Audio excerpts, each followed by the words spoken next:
हम मनुष्य के आगे केवल दो ही सवाल है, और वो सवाल क्या है? हम क्या चाहते हैं और वो कैसे मिले? तो हम क्या चाहते हैं, आप स्वयं सोचिए। हम धन चाहते हैं, पद चाहते हैं, प्रतिष्ठा चाहते हैं, बीवी या पति चाहते हैं, बाल बच्चे चाहते हैं। ये सब हम चाहते हैं, लेकिन ये सब क्यों चाहते हैं? इन कारणों का कारण क्या है? ये सब हम चाहते हैं सुख के लिए, आनंद के लिए। ये सब माध्यम है, साधन है, साध्य है सुख, आनंद। इसलिए हर व्यक्ति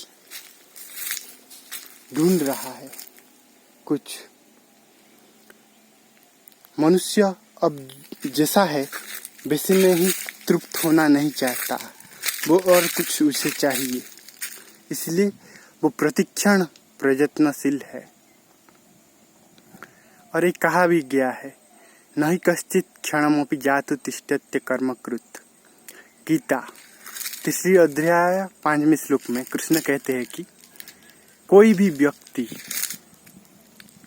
मनुष्य एक क्षण को भी बिना कर्म किए नहीं रह सकते, क्योंकि हमारा जो स्वभाव है और गुण जो है वो हमें बैठने नहीं देता है। और शरीर हमारा है वो तो प्रतिक्षण काम करेगा ही।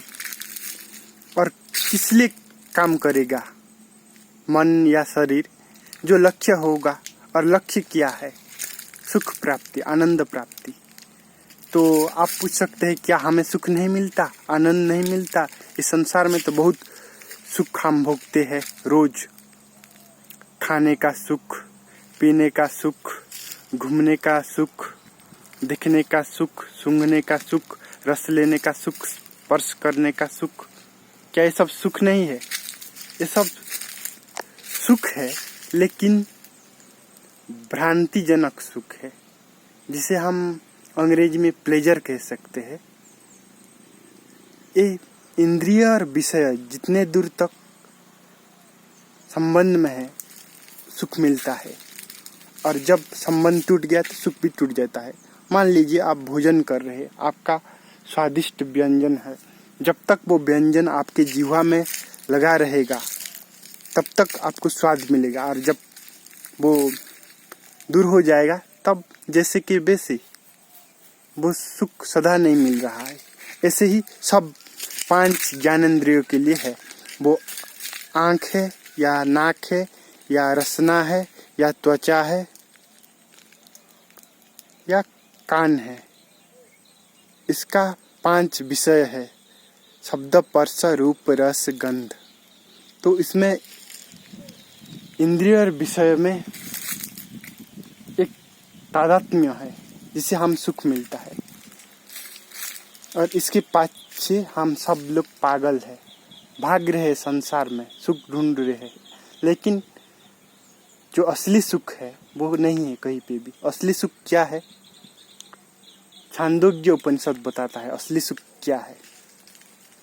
जो वै भूमा तत्सुखम ना अल्पे सुखम अस्ति भूमा त्वेव विजिज्ञासितव्य। जो अनंत परिमाण का हो और अनंत काल के लिए हो वो सुख है। जो क्षणभंगुर है और थोड़ी देर तक है वो सुख नहीं है। संसारी सुख का बहुत सारे गड़बड़ियाँ है। उसमें से एक है वो जो पहली बार मिलता है बहुत सुख मिलता है, और वो घटता जाता है।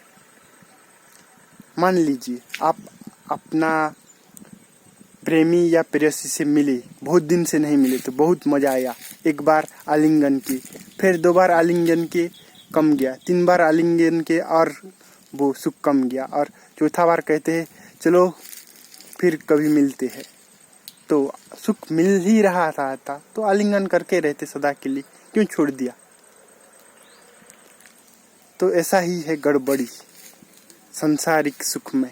पहला तो सीमित है, दूसरा प्रतिक्षण घटमान है, और इसके विपरीत है असली सुख, जिसे दिव्य सुख या आध्यात्मिक सुख कहते हैं, जो आत्मा का सुख है। जो प्रतिक्षण घटमान नहीं है, प्रतिक्षण वर्धमानम है।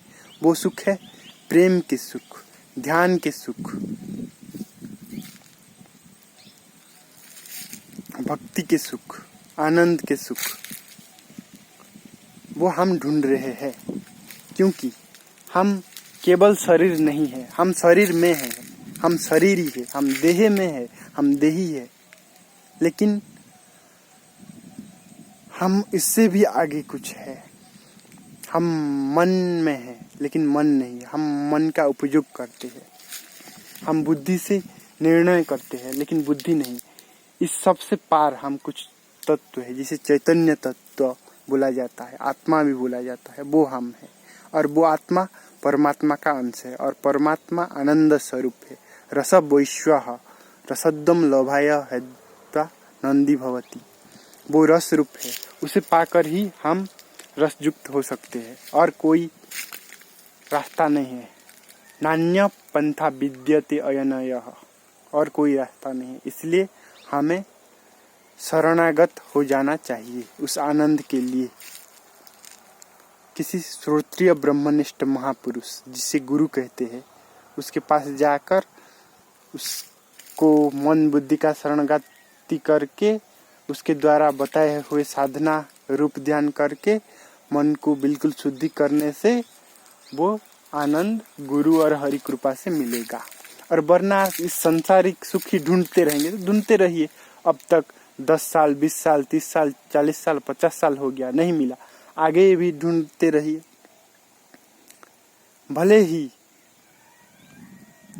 तेल से दूध निकल आए मंथन करने से, या बालू से तेल निकल आए, लेकिन संसार से सुख मिलना असंभव है। इस पर थोड़ा विचार विमर्श कीजिए और तुरंत निर्णय करके अपने जीवन में लागू कीजिए।